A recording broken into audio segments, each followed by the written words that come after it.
All right, good afternoon, guys, and happy Halloween. Let's try and make this quick so that if you are celebrating tonight, you can get on to it. Sorry if there's some extra noise. I'm in the cafeteria right now, but let's jump into it. Have your homework page out in front of you. It says that we're going to finish chapter 9. We're going to start on page 97, and near the top of page 97, where it says, "When I surveyed the damage," pretty near the top. Okay, we're going to finish the chapter, like I said, and as we read, annotate for these two things. How does Scout make Uncle Jack reconsider his actions? Which means, how does Scout make Uncle Jack think again about what he did? Think again about what he did. The second annotation task is, what new information do you learn about Atticus's defense of Tom Robinson? Remember, he's going to be this person's lawyer. What new information do we learn about that? We're going to talk more about that tomorrow. All right, let's get started on our reading. When I surveyed the damage, there were only 7 or 8 red marks, and I was reflecting upon relativity when someone knocked on the door. I asked who it was. Uncle Jack answered. "Go away." Uncle Jack said if I talked like that, he'd lick me again, so I was quiet. When he entered the room, I retreated to a corner and turned my back on him. "Scout," he said, "do you still hate me?" "Go on, please, sir." "Why, I didn't think you'd hold it against me," he said. "I'm disappointed in you. You had that coming and you know it." "Didn't neither." "Honey, you can't go around calling people." "You ain't fair," I said. "You ain't fair." Uncle Jack's eyebrows went up. "Not fair? How not?"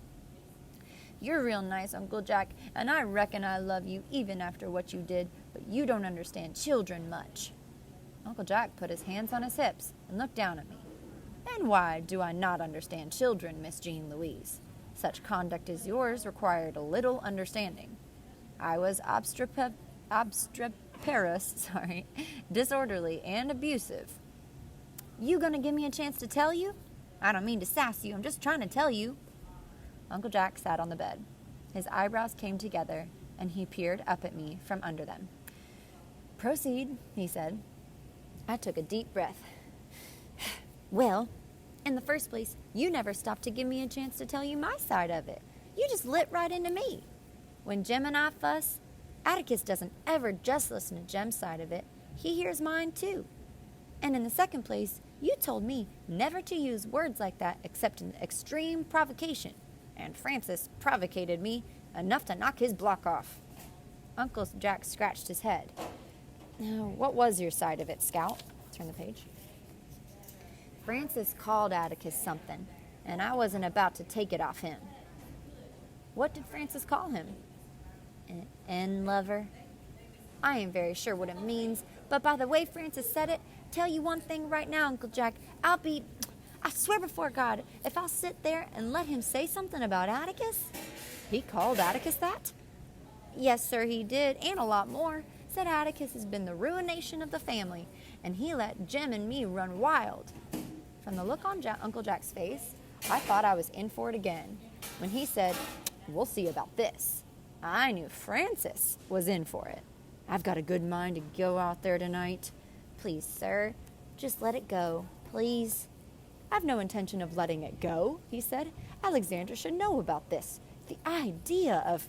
Wait till I get my hands on that boy." "Uncle Jack, please promise me something, please, sir. Promise you won't tell Atticus about this. He asked me one time not to let anything I heard about him make me mad, and I'd rather him think we were fighting about something else instead. Please promise." "But I don't like Francis getting away with something like that." "He didn't. You reckon you could tie up my hand? It's still bleeding some." "Of course I will, baby. I know of no hand I would be more delighted to tie up. Will you come this way?" Uncle Jack gallantly bowed me to the bathroom. While he cleaned and bandaged my knuckles, he entertained me with the tale about a funny, nearsighted old gentleman who had a cat named Hodge, and who counted all the cracks in the sidewalk when he went to town. "There now," he said, "you'll have a very unladylike scar on your wedding ring finger." "Thank you, sir." "Uncle Jack." "Ma'am?" "What's a whore lady?" Uncle Jack plunged into another long tale about an old prime minister who sat in the House of Commons and blew feathers in the air and tried to keep them there when all about him men were losing their heads. I guess he was trying to answer my question, but he made no sense whatsoever. Later, when I was supposed to be in bed, I went down the hall for a drink of water and heard Atticus and Uncle Jack in the living room. "I shall never marry, Atticus." "Why?" "I might have children." Atticus said, "You've a lot to learn, Jack." "I know. Your daughter gave me my first lesson this afternoon. She said I didn't understand children much and told me why. She was quite right. Atticus, she told me how I should have treated her. Oh, dear. I'm so sorry I romped on her." Atticus chuckled. "She earned it, so don't feel too remorseful." I waited on tender hooks for Uncle Jack to tell Atticus my side of it. But he didn't. He simply murmured, "Her use of bathroom invective leaves nothing to the imagination, but she does know the meaning of half she says, or she doesn't know half the meaning of what she says. She asked me what a whore lady was." "Did you tell her?" "No, I told her about Lord Melbourne." "Jack, when a child asks you something, answer him, for goodness sake. But don't make a production of it.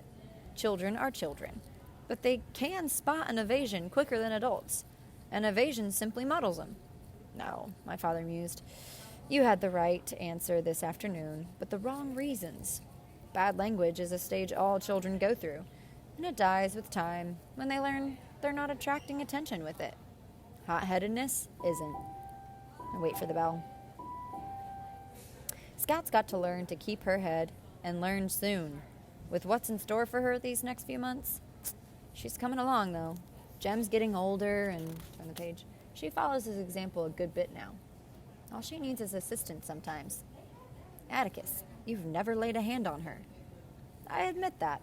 So far, I've been able to get by with threats. Jack, she minds me as well as she can. Doesn't come up to scratch half the time, but she tries." "That's not the answer," said Uncle Jack. "No, the answer is she knows I know she tries. That's what makes the difference. What bothers me is that she and Jem will have to absorb some ugly things pretty soon. I'm not worried about Jem keeping his head. But Scout would just as soon as jump on someone as look at him, if her pride's at stake." I waited for Uncle Jack to break his promise. He still didn't. "Atticus, how bad is this going to be? You haven't had too much chance to discuss it." "It could be worse, or it couldn't be worse, Jack. The only thing we've got is a black man's word against the Yules. The evidence boils down to you did and I didn't. The jury couldn't possibly be expected to take Tom Robinson's word against the Yules. Are you acquainted with the Yules?" Uncle Jack said yes, he remembered them. He described them to Atticus, but Atticus said, "You're a generation off. The present ones are the same, though." "What are you going to do then?" "Before I'm through, I intend to jar the jury a bit. I think we'll have a reasonable chance on appeal, though. I really can't tell at this point, or this stage, Jack. You know, I'd hoped to get through life without a case of this kind, but..." John Taylor pointed at me and said, "You're it. Let this cup pass from you, eh?" "Right. But do you think I could face my children otherwise? You know what's going to happen as well as I do, Jack. And I hope and pray I can get Jem and Scout through it without bitterness, and most of all, without catching Maycomb's usual disease. Why reasonable people go stark raving mad when anything involving a Negro comes up is something I don't pretend to understand. I just hope that Jem and Scout come to me for their answers instead of listening to the town. I hope they trust me enough. Jean Louise..." My scalp jumped. I stuck my head around the corner. "Sir?" "Go to bed." I scurried to my room and went to bed. Uncle Jack was a prince of a fellow not to let me down. But I never figured out how Atticus knew I was listening.